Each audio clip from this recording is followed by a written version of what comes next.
ಹಿಂದೆ ರಾಮಕೃಷ್ಣ ಹೆಗಡೆ ಅವರು ಮುಖ್ಯಮಂತ್ರಿ ಇದ್ರಲ್ಲ, ಅಂಥ ಸಂದರ್ಭದಲ್ಲಿ ಹೌಸೈಟ್ಸ್ ಆ್ಯಕ್ಟಲ್ಲಿ ಅವರಿಗೆ ಸರ್ಕಾರದಿಂದ ಪಟ್ಟಗಳನ್ನ ಕೊಟ್ಟಿದ್ರು. ಅಂಥವ್ರಿಗೆ ಕೂಡ ಇವತ್ತು ಪಟ್ಟ ಕೊಡುವಂಥ ವ್ಯವಸ್ಥೆ ಮಾಡಿದ್ದಾರೆ. ಇದು ಆ್ಯಕ್ಚುಲಿ ಹೌಸೈಟ್ ಆ್ಯಕ್ಟಲ್ಲೇ ನಿಮ್ಮೂರ್ದಾಗಿದ್ದದು ಹಿಂದೆ. ನೀವು ತಹಸೀಲ್ದಾರ ಕೆಲಸ ಮಾಡೋದು ಅದನ್ನ ಯಾರು ಕೊಡಬೇಕು, ಯಾರು ಕೊಡಬೇಕು? ಅದನ್ನ ಶಾನುಭೋಗರು ಸರ್ಕಾರ ಕೊಟ್ಟಿದ್ರೆ ಸಾಕಾಗಿತ್ತು. ಈ ರಾಜ್ಯದ ಮುಖ್ಯಮಂತ್ರಿ ಬಂದು ಕೊಡುವ ಅವಶ್ಯಕತೆ ಇದ್ದಿದ್ದಿಲ್ಲ. ಆಮ್ಯಾಗ ಪಟ್ಟ ಕೊಡಬೇಕಾದಂಥ ಇನ್ನೂ ಅನೇಕ ಫಲಾನುಭವಿಗಳು ಅದಾರ ಇಲ್ಲಿ.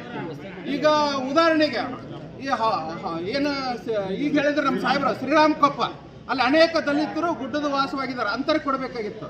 ಎರಡನೇ ಮಾತಾಗಿ ಈ ಹೌಸ್ವಾವಿ ಕತ್ರಿಯಲ್ಲಿ ಅಲಿಮಾರಿಗಳು ಸುಮಾರು 20ರಿಂದ 25 ಮನೆಗಳಿದಾವೆ ಚಿಕ್ಕಣಜಿ ಕ್ರಾಸಲ್ಲಿ. ಅವು ನಿಜವಾಗಲೂ ಅವರಿಗೆ ಪಟ್ಟ ಕೊಡಬೇಕಾಗಿತ್ತು. ಅದೇ ರೀತಿಯಾಗಿ ಇಲ್ಲಿ ಕಾಗಿನೆಲೆ ಹತ್ರ ಅನೇಕ ಒಂದು 10-15 ಮನೆ ಕುಟುಂಬಗಳು ವಾಸವಾಗಿದ್ದಾರೆ, ಅವ್ರಿಗೆ ಕೊಡಬೇಕಾಗಿತ್ತು. ಈ ಬ್ಯಾಡಗಿಯಲ್ಲಿ ಗುಡ್ಡದ ವಾರಿಗೆ ಅಲಿಮಾರಿಗಳು ವಾಸವಾಗಿದ್ದಾರೆ. ಇಲ್ಲೇ ನಮ್ಮ ಹಾವೇರಿಯಲ್ಲಿ ಅಲಿಮಾರಿಗಳು ಟೆಂಟ್ ಹಾಕ್ಕೊಂಡಿದ್ದಾರೆ.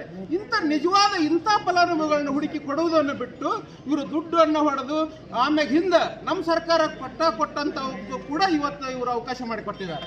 ಇದು ತಪ್ಪು. ಇದು ಏನಂದರೆ ಸರ್ಕಾರದ ಹಣವನ್ನು ದುರುಪಯೋಗ ಮಾಡಿಕೊಂಡಿದ್ದಾರೆ, ನಿಮ್ಮೆಲ್ಲರ ಮೇಲೆ ಆರ್ಥಿಕ ಹೊರೆಯನ್ನು ಹಾಕಿದ್ದಾರೆ ಅಂತ ನಾನು ಹೇಳಕ್ಕೆ ಇಷ್ಟಪಡ್ತೀನಿ.